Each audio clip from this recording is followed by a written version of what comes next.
Just a sec, sorry. I'll tell you when to go, Melissa. I'll make it very Yeah. clear. No worries.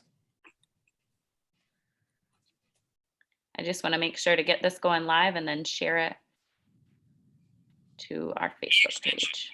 Bringing you objective. Research. Sorry.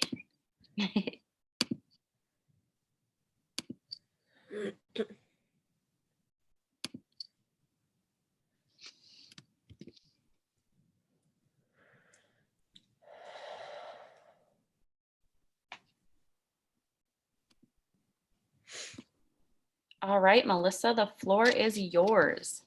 Excellent. Thank you, Taylor. So as Taylor said, I'm Melissa Ellisher. I'm a colleague of Taylor's and we both work at Michigan State University.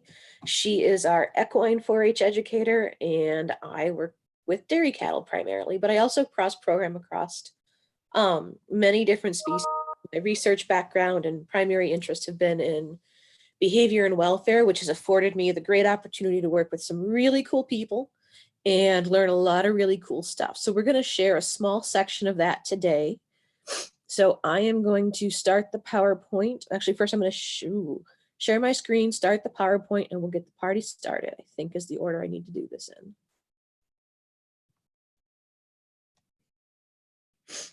in.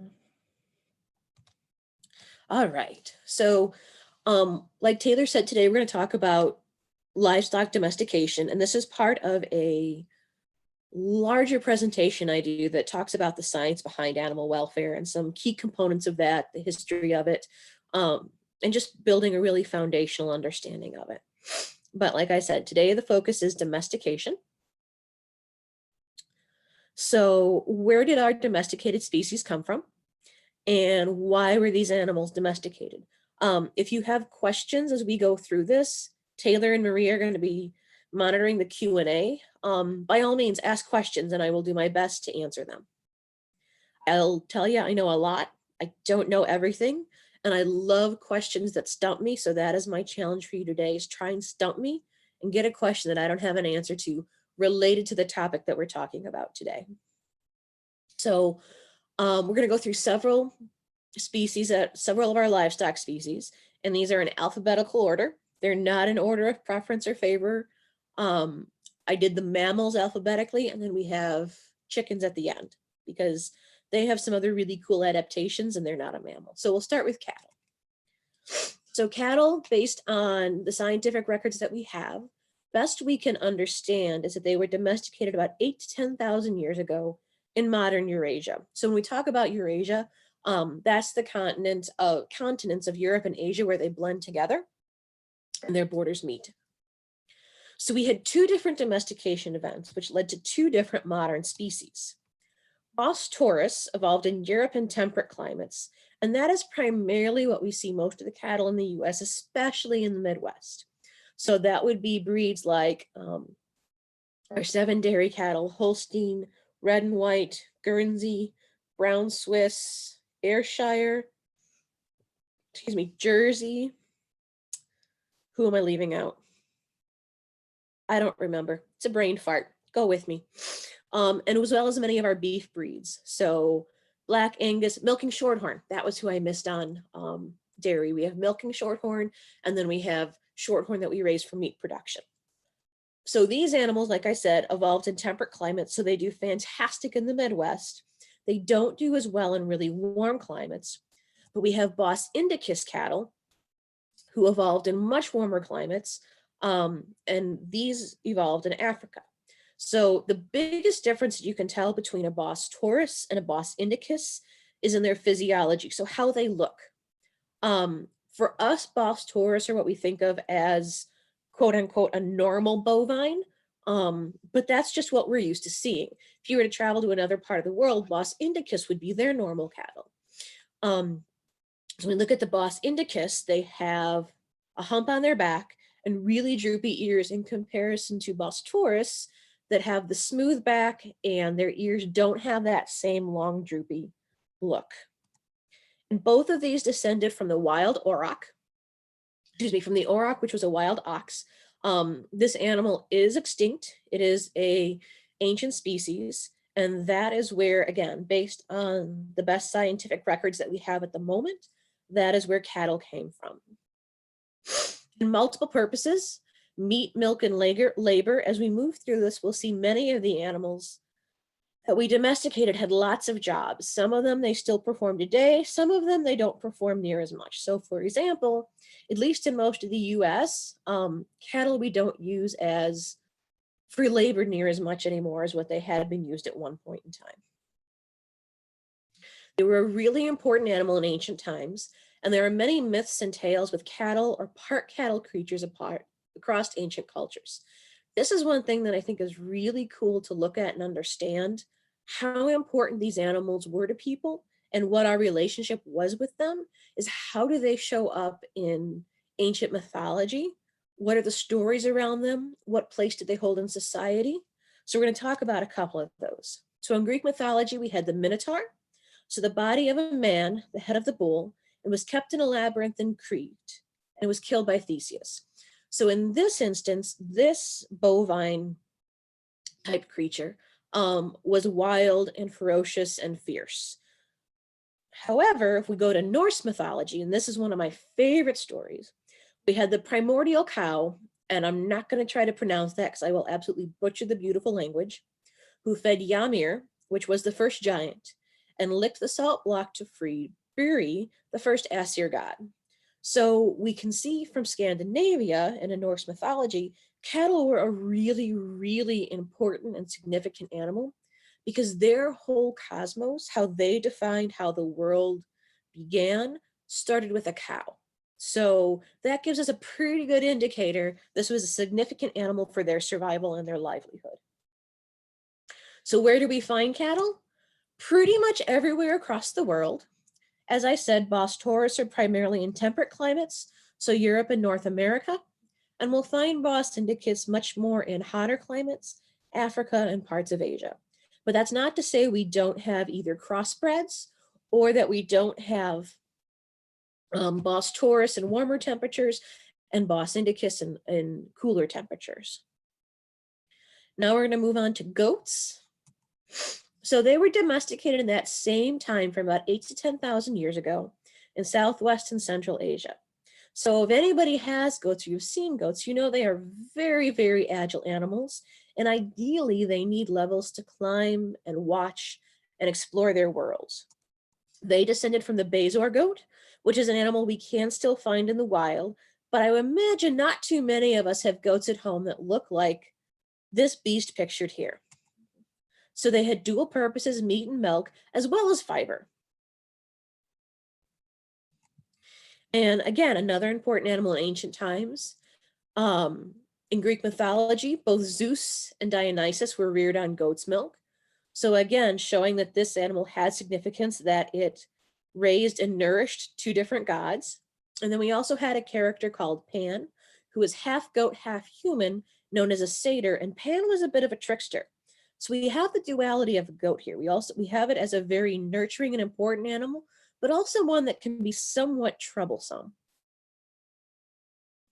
And where do we find goats? They are the most popular animal in developing countries. They are an excellent source of milk and meat. They survive better on poor forage, and they tolerate heat and humidity really well. So even though in this picture we see the goats are grazing, that's not typical for how goats eat. And that's one big difference between goat and sheep, is their method of eating.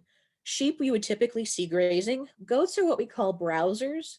So they prefer leafy, stemmy, woody type foods, bushes, weeds, things like that, that most other animals won't eat, are generally what goats prefer. So that's one of the reasons that we say they do better on poor forage. They can convert all kinds of foods with their rumen digestive system. So that's the 4-compartment stomach into, sorry, total brain fart there, into meat, milk, and fiber. Now we'll move on to KVs or guinea pigs, whichever title you prefer for them. Cavia porcalis were domesticated about 9,000 years ago in modern Peru. So that's one of the very interesting thing about guinea pigs. Of the animals we're going to talk about today, they're the only ones that weren't domesticated in Europe or Asia. They were from South America. Originally introduced to the Caribbean about 500 AD. Excuse me. Largest distribution in South America was 1200 to 1532 during the Incan Empire, and they were first documented in Europe not too long after the end of the Incan Empire in 1554. The ancestral species is an extinct species, and it was located in northern and western South America. We have several related species still in existence, so we have an idea what the ancestral species might look like, but not as clear a picture of what we did with the auroch.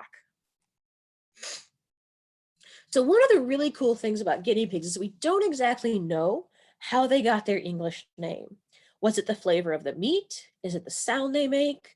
Maybe it was the price that was paid for a cavy in England, and that would have been 1 guinea, their unit of currency. Was it the name of the ports that brought the cavies to Europe? If we look at how they are called in other languages, it gives us an idea that there could have been a lot that influenced this. So in German, they are Meerschweinchen, little sea pigs.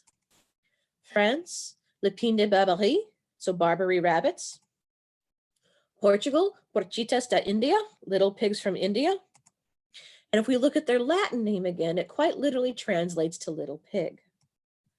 Multiple purposes for our cavies: meat, companionship animals, companionship and pets, and laboratory experimental animals. So the companionship and experimental animals is a much more modern use for them. They were primarily raised for meat production. Where do we find them? Well, we have no wild populations of the domesticated species, but there are many relatives that are still living and thriving through South America. And if you look at all the different all the different cavies there, guinea pig relatives, you can see they look relatively similar, but not quite what our domesticated guinea pigs look like. So all the wild counterparts have short fur, they're brown, they'll blend into their surroundings. They do maintain a lot of the same physiology, so short legs, unfurred ears, but these can certainly be larger in size than what we would have in our home. Guinea pigs are a member of the Rodentia order, and there are 13 guinea pig breeds recognized by the Rabbit Breeder Association. And around the world, we can find guinea pigs all over the place. They can be in homes for pets, and they are still raised as meat. They can also be found in laboratories. Now we're going to talk about horses. So there's a debate on the exact time frame, but evidence of human interaction with horses goes back to 3500 BCE. Best records we have right now show that the animal originated on the Eurasian steppe, so in Ukraine, Southwest Russia, and West Kazakhstan. Descended from Equus ferus in East Asia 160,000 years ago. And we don't have Equus ferus, we don't have that ancestral species anymore. The closest we have is the Przewalski horse, and it is the only living subspecies left of Equus ferus, and it's the only non-domesticated horse species left in the world. So what does that mean? That means that in terms of non-domestication, it means that humans haven't made breeding decisions for them over significant periods of time and altered their historical record. There are many zoos. I know Detroit Zoo has a herd of Przewalski horses.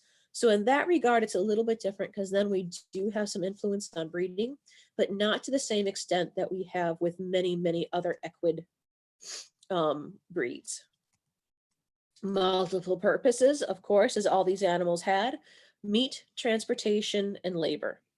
Now they are used, especially in the US, for therapy and for pleasure. So again, getting back into that multiple purposes, horses are really, really useful animals.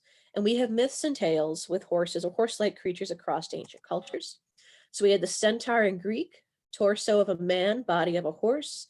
They were generally noted for being pretty wild, crazy animals.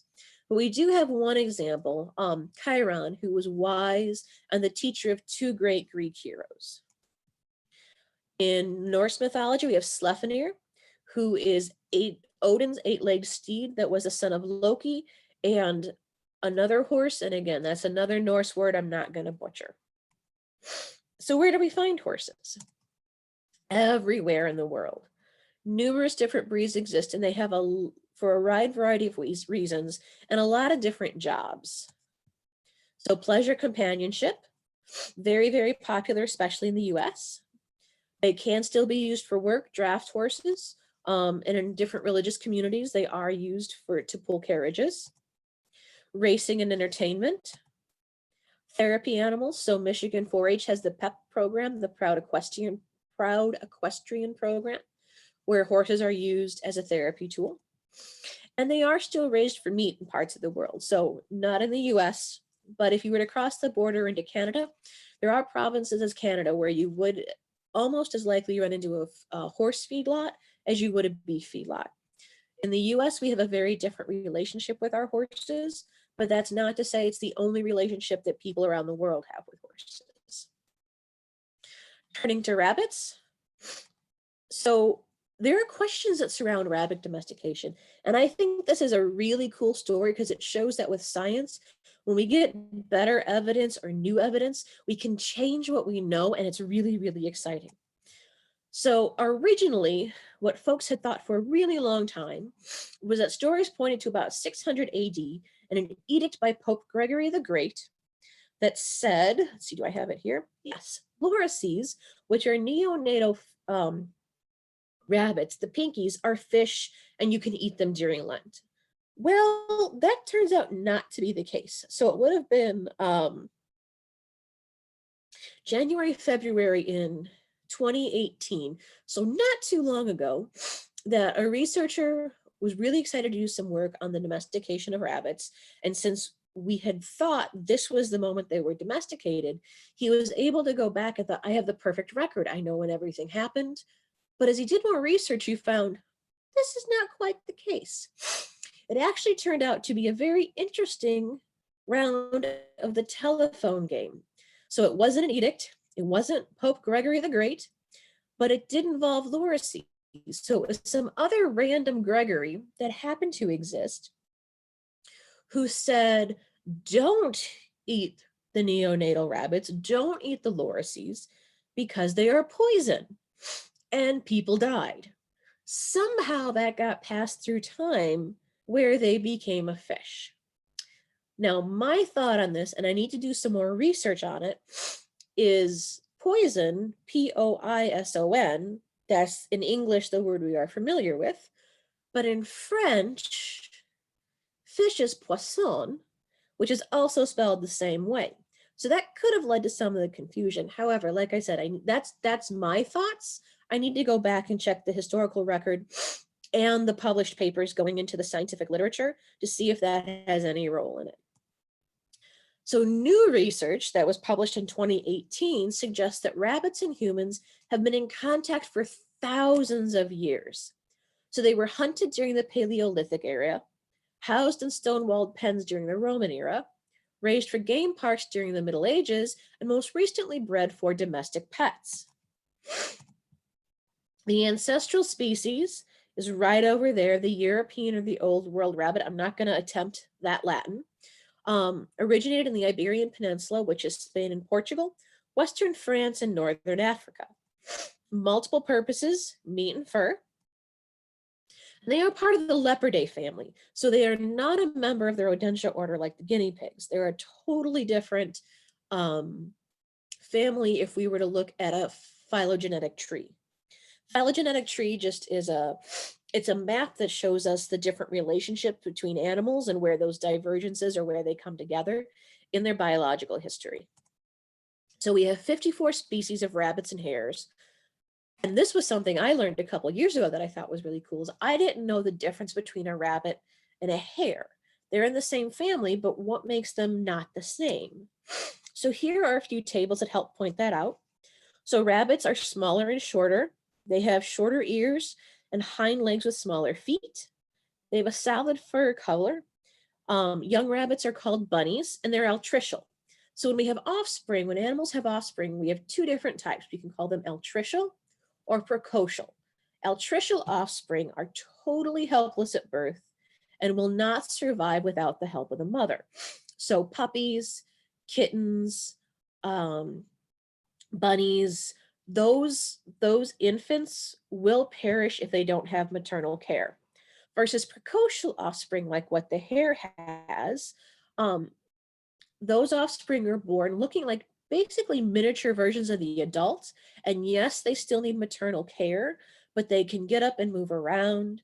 They start consuming um, solid food much quicker just versus milk.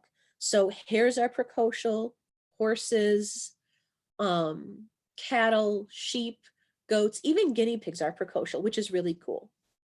Um, the other thing about rabbits is they live in colonies and they build burrows or warrens. That's where they live, compared to hares that are larger and faster. They have long ears, long hind legs, and large feet. They have black markings on their fur. Their young are called a leveret, and they live in solitary lives. They don't live in colonies like rabbits, and they make their homes above ground, which is versus the rabbits, the burrows and the warrens tend to be below ground. So where do we find rabbits? Pretty much everywhere. There are no natural wild populations in South America, the West Indies, Madagascar, and some islands southeast of Asia. And the American Rabbit Breeders Association recognizes 49 unique breeds of rabbits. And if we take a snapshot of just the ones there, we can see those look really, really, really different than the wild counterparts. Some of them do, at least. And domestication can have some very interesting and unexpected outcomes, such as changing coat color, ear length, temperament, all kinds of things. That's a conversation for another day. Moving on to sheep. Again, about 8 to 10,000 years ago in Southwest and Central Asia, not too far away from our goats. And much like our goats, they are very agile animals. Ideally, they would like to climb and watch and explore the world. And they descended from the Asiatic Newfoundland. And again, I would venture a guess, not too many of us have sheep at home that look like the Newfoundland, but that is certainly where everything originated. Again, based on what our scientific records tell us now. Dual purpose, meat and fiber, and as well as milk. I should include milk on this one. Once again, another very important animal in ancient times. In Greek mythology, we have Jason and the Golden Fleece. It was a very highly prized fleece that Jason sought out. There are many myths and tales in different cultures of the Middle East and Mediterranean that contain sheep.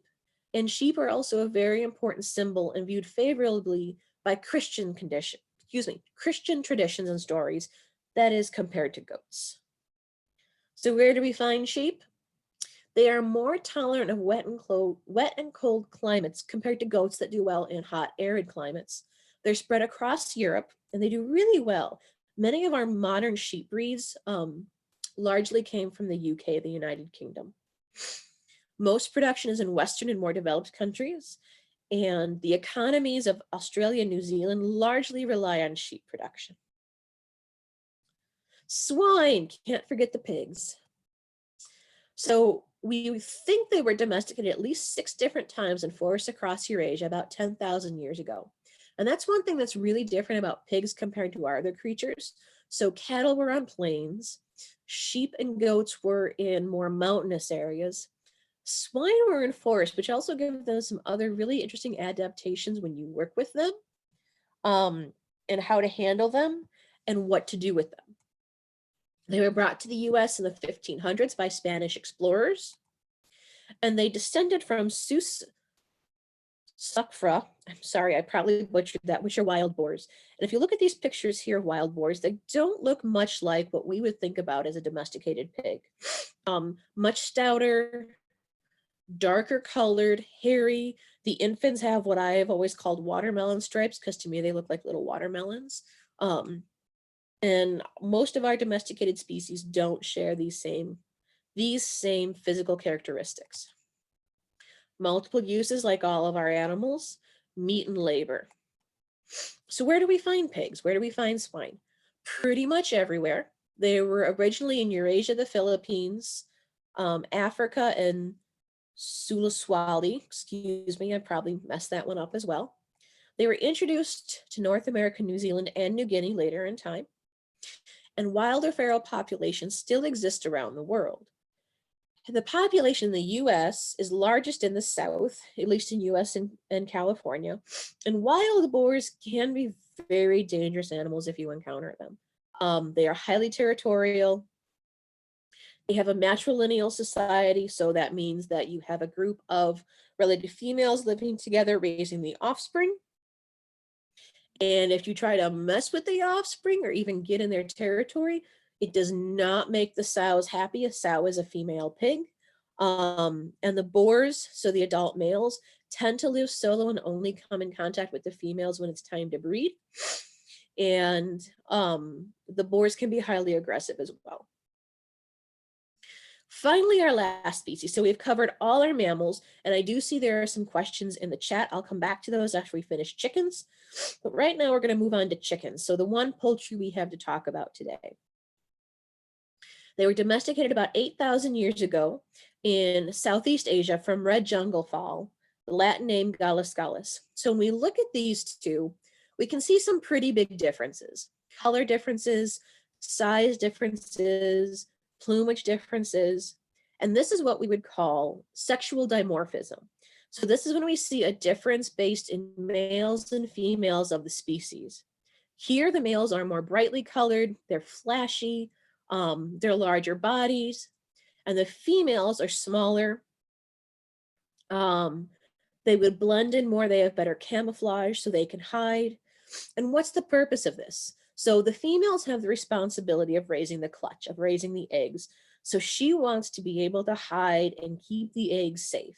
The male, he doesn't have those same responsibilities long term. His job is to attract females and make sure he has clutches of eggs in the future, but he doesn't have to put in the same work the female does to raise them. So if he's a little bit flashy, yes, predators will find him quicker and he may have a shorter lifespan, but that doesn't mean he hasn't done his job of getting his genetic information into the next generation. The females are the ones who need to survive longer. Many purposes for our chickens: meat, eggs, religious ceremonies, and fighting. So we have myths and tales with chickens. Are less common, but they still exist. In Greek mythology, there was a young youth who was charged by Ares, the war god, to stand watch for Helios, the sun, and the youth failed and was turned into a rooster who never forgot to announce the sun again. And if we've got anybody on here who's in the same generation that I have, you may remember a movie from probably the late 80s, early 90s called Rockadoodle. That was very much based on this story. There was a rooster whose job was to herald the sun every day, and then something happened one day where he didn't. The sun still came up, and it caused a whole big issue of whether or not he was needed. And as the story went on, it was actually he was needed because he did herald the sun. They are a really, really important animal in Asian cultures for both Chinese and Japanese stories, and many times they are associated with the sun and fire. So that is very similar to what we see in Greek mythology. Where do we find chickens? They are all over the world. But again, many of our species don't look the same as what those the wild jungle fowl did. So primary purposes now are meat and eggs. And we have different strains that have been developed and specialized for both tasks. So layers are what we call the chickens we keep around to lay eggs. They have an early onset of lay, so they start making eggs early in life. They have a high laying rate, so it's roughly a high producing hen will produce about 1 egg every 25 hours. Egg quality, so the size and the shell strength, and improved feed conversion. And broilers are the chickens that we raise for meat. They have improved feed conversion, rapid growth, improved meat yield, and an increased white to dark meat ratio. So here are pictures of a layer and a broiler at 6 weeks of age. The layer is the smaller brown bird. So layers are going to be around for at least a year, if not 2. So we want them to spend more time investing in building their bone strength, their structure, their muscles, so they can have a productive lay cycle, hopefully 2. Whereas broilers grow much more rapidly and their production life is shorter because they are ready to go to market at a much younger age. So that is our brief tour through domestication. thank you all for hanging out with us. I am going to get out of the PowerPoint and stop sharing my screen and take a look at the questions and the chat and see what's going on to see what we can answer. And Why while don't oh, go ahead. guys- Go for it, no Melissa. worries. So I don't know if I have a great answer to that. Part of it is they developed in similar parts of the world, but they have different ecological niches. So they have different parts of how do I want to phrase this? They have different parts of the world that they help support. So if we had animals, if all our animals just grazed, we would run out of grass and it wouldn't work. But if we have animals that have diversified diversified foods that they eat, that means there's going to be a lot more around for everybody else, and it'll help keep vegetation under control. So another great example of this are rhinoceroses. We've got white rhinos and we've got black rhinos. And if you look at their mouths, they have very, very different mouth structure. So white rhinos have a big flat paddle and they are grazers. The ecological niche and where they eat is grass. Versus black rhinos have more of a pointed mouth and they are browsers, much like the goats. They live in very similar areas, but they survive on different types of food to make sure there's enough for everybody. I hope that answers that question. Next one is are donkeys domestication similar to horses? Good question. You've stumped me. I don't know. Taylor, Maria, can you answer that one a little bit more? Of course not. Okay. So I know that they're definitely used far more as working equids throughout the world. But that's about all I have to offer as far as domestication. So the animals in this presentation are the ones people have asked me about. Nobody has asked me about a donkey before. So I don't have the answer to that. So congratulations, whoever asked that one, you have stumped me for the day for sure. I would have to do more research into that to give you a good answer of how and when donkeys were domesticated. So I don't want to answer that because I don't have the research to support my answer. I see a new slide coming on. You do that. I've got a, I didn't put ducks in here too, but I've done some duck research too. If you guys are more interested in learning about donkeys, a couple researchers that come to mind are Dr. Cami Haleski and Dr. Amy McLean. If you want to look up the work that they're doing on working equids across the world, there's some definitely interesting stuff you can learn there. Very cool. How does cloning affect the domestication process? At this point, because the species that we talked about today have already been domesticated and have been so for thousands of years, and again, I don't have research to back this up. This is just thinking off the top of my head. I don't know if cloning will have much of an impact on domestication. So if there was a new species that we were looking at, something we were trying to domesticate, then it could have an impact. But at least with these, because they have been very much in the States, I shouldn't say in the States, very much in contact with humans for a long period of time, I don't think cloning would have a major effect. It can have some other effects, but not on domestication as we are thinking about it here. The next question is, what religion do we, I think it's supposed to be, do we use pigs? If the person who typed that is still on, if you could maybe clarify that a little bit, because I'm not quite sure what you mean there. And then Olivia asked, how do these animals get to Michigan? So migration of animals can happen through a lot of different ways. I would say primarily with most of these animals that came to the US, as we know it now, were brought over by settlers that came from other parts of the world. And where did they get these animals? They may have been native to where the animals originated. So they were there and started coming in contact with them, being that hunting or raising them. And there's a lot of things that go into domestication over generations and generations. So it would have, to get to Michigan specifically, it would have been settlers that came to what is presently now the US, bringing animals with them and then dispersing throughout this country. Are mules domesticated from horses? Taylor, Maria, are So mules the hybrid of a horse and a donkey? yeah, so a mule is, like you just said, cross between a horse and a donkey. So I would imagine their domestication follows pretty closely to horses being used and donkeys being used as pack animals. So typically donkeys and therefore mules are a bit hardier than horses. So they tend to be better pack animals, but a mule is likely to be larger than a donkey, so perhaps better for riding. So it's kind of a nice little hybrid of the two.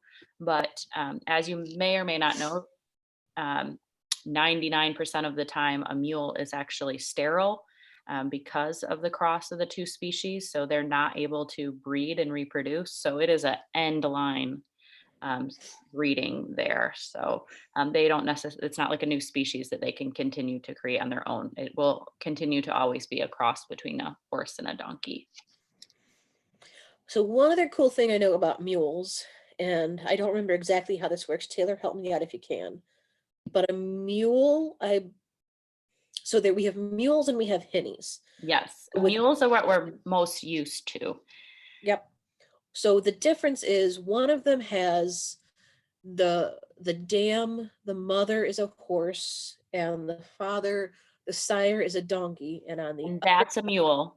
that's a mule. Okay. And when the dam is a donkey, that's a hinny.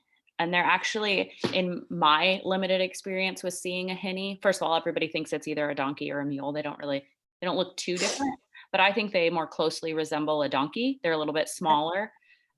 So you don't see hinnies very often. More often, the dam is a horse. Cool. That's just one of those random weird I facts that know, isn't it cool? it's kind of cool. If you've ever been to the Norma Agnew Memorial Hairy Horse Show, there's typically a hinny that visits us every year. Unfortunately, we had to cancel it this year. But hopefully next year, Sergio the hinny will join us again at that event. Awesome. What's next? Do climates affect chickens? Yes, but I can't give you much more information than that. I'm not a poultry specialist. I know when you are raising the eggs, if you're doing so artificially, you need to watch temperature and humidity very closely to make sure it's a viable environment for the eggs to hatch. But unfortunately, much beyond that, I can't give you a whole lot. Chickens, like every animal, have a thermoneutral zone. So that is the temperature where that is the range of temperatures where their bodies operate ideally, and they don't have to take extra effort to try to cool themselves or heat themselves. So yes, climate affects all animals, but I can't give you more details than that for chickens. From Becca, is there a religion that uses horses as a sacred animal, sort of like cattle or cows? Excuse me, not that I'm aware of, but I'm also not a religious studies major. There are a few that I know about because I've had a few comparative religion courses over time. But not off the top of my head, do I know anything where horses were used as a sacred animal. I don't know of either. So Um, I think this is reference to that first pig question. So they're talking about pig being a gotcha. sacred animal. So pigs weren't, to my knowledge, pigs weren't a sacred animal, but there are some religions that will not consume pork because they feel the pig is an unclean animal. They will only consume meat from ruminant animals. And I believe, I would have to go back and check my sources on this, but I believe part of that went back. You know what? No. I don't remember when it went back to. I know there was something specific about the way the animals ate and lived, but I don't want to say more than that because I can't say it with reliability because I don't remember what the source said. Um, so I do not remember or think pigs were used for religious purposes, but they certainly are not a primary food source for some religions around the world and some groups of people around the world. So I will have to go back and double check that slide to see what I said about pigs being used for religious purposes, because I don't remember off the top of my head. I'm sorry.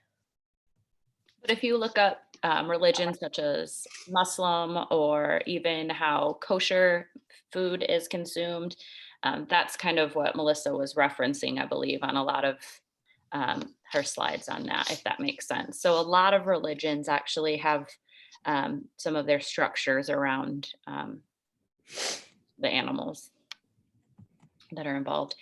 I think we. Are there any other? So a question about wild boars. Oh, do you see it? Are you good?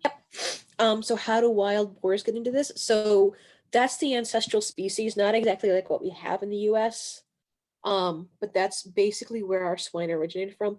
How do they get into this? Because they are out in the wild, they are a relative.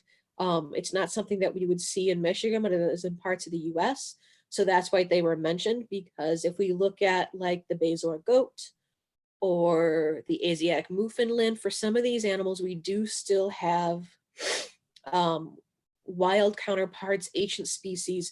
I use ancient in quotes, but the relative species they were domesticated from still present. So that's why wild boars came into this. Another thing that, and you may have mentioned this and I missed it, but one of the things that I find really interesting in wild boars and swine is that if the swine that we're used to, domesticated swine, gets released, it takes very few, like released into the wild, they get out of their pen, what have you. Yep. It takes very few generations for them to revert back to what looks like some of the wild boars you saw in the pictures. Is that correct? Yes, and same with behavior. So when we have a domesticated animal, it then gets back into the wild, we call them feral. So we can have a lot of feral cats, we can have feral hogs. In the UK, there's actually a really cool park, and I don't remember the name, where they took I believe it was landrace hogs, and they took them and put them in a more natural environment compared to what we have in many production settings. And the sows immediately went into building nests because that would be the normal behavior for a gilt or a sow when she's going to farrow. So a gilt is a female pig that hasn't had her first litter, and a sow is a female pig that's had at least one litter. And farrowing is what we call the act of birthing for pigs. So they immediately went into building nests for farrowing.